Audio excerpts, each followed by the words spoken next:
Good afternoon, Belize. I'm Isani Cayetano, and it's time for your midday check-in with News 5. Whether you're at work, on the go, or taking a quick break, we've got the top stories to keep you informed. From election updates and local issues to inspiring stories and exciting sports, here's a quick rundown of what's happening around the country.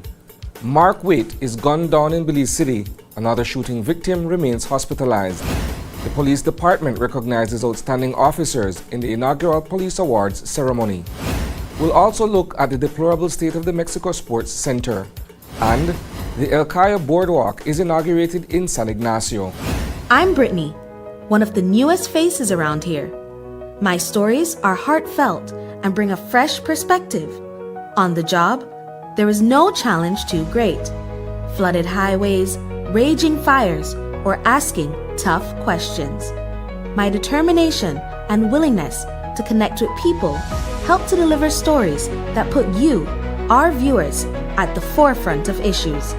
My motto: accurate, timely, and relevant. I am News 5.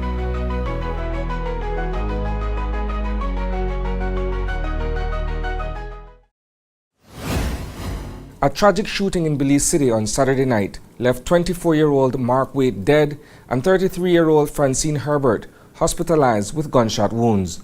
The incident occurred near the intersection of Central American Boulevard and Farbers Road. Residents reported hearing a flurry of gunshots before discovering that Waite, who was known to the authorities, had been fatally wounded. This morning, Commissioner of Police Chester Williams shared more details about this latest murder. Sometime after 9 p.m. thereabout, police received calls of shots fired on Farbers Road. They responded, and upon doing so, they encountered the lifeless body of Mark Waite in a drain. The body exhibited what appeared to be gunshot injuries. He was taken to the hospital, where he was pronounced dead on arrival. Another person who was in his company was also transported, a female. She also had gunshot injuries, and she is currently admitted in a critical but stable condition. We're hoping that she'll be able to make a full recovery. So far, police have one person detained, and our investigation in that matter continues. We understand that as many as 12 rounds, if not more, were fired from what is being described as a high-powered weapon. Is that so? I don't know where they get high-powered weapon from, but the expenditures found are 9mm pistols, 9mm rounds. On Saturday night, the Belize Police Department celebrated 80 outstanding officers who have gone above and beyond in their duties at the inaugural Police Awards. The event, held at the Belmopan Civic Center, brought together law enforcement officers from all over the country and aimed to boost the morale of the dedicated men and women committed to protecting and serving our communities. And so for us to have been able to bring together, I think, over 80 police officers from across the country and award them for exemplary work done over the year, I think was a good thing for us to do, and it is going to motivate and encourage other officers to do well. At the end of the day, we must not wait for a man to die to tell them that they're good. We must tell them while they're alive, and those officers who were recipient of awards over the weekend were extremely happy. And while we only awarded about 80 police officers, the truth be told, there are many other officers who would have been worthy of being awarded, but we can only award so much. We awarded officers like those who, when we had the fire in San Pedro, the house was on fire, and these two officers went into the burning building and saved the lives of, I think, about 3 children who could have been burnt in the building that was on fire. The Mexico Sports Center has turned into quite the eyesore in the old capital, sitting abandoned for over 2 years. Hurricane Lisa in 2022 left the facility with significant structural damage, and since then, it's been a ghost town. Meanwhile, the demand for sports venues has only been growing. This weekend, the president of NORCECA Volleyball Confederation in Belize for a Volleyball General Assembly criticized the government for the state of the venue. Minister of Sports Rodwell Ferguson was also present at the opening ceremony, where these remarks were made. So we need to do something with that. It cannot be like that. We cannot just look the other way. No. We have to look at it every day, and we got to do something about the Mexican Center. It cannot continue to be like that. It tells bad things about Belize. And you people are not bad people. You are progressive people. You need to do something. It cannot be done. It cannot be like that. It cannot be abandoned like that. Something like that happens in my country, I raise hell. I raise hell. I go to the newspaper. I talk about everybody. I can even put my players dress in black and let's go to the street. I can do anything, but that cannot happen.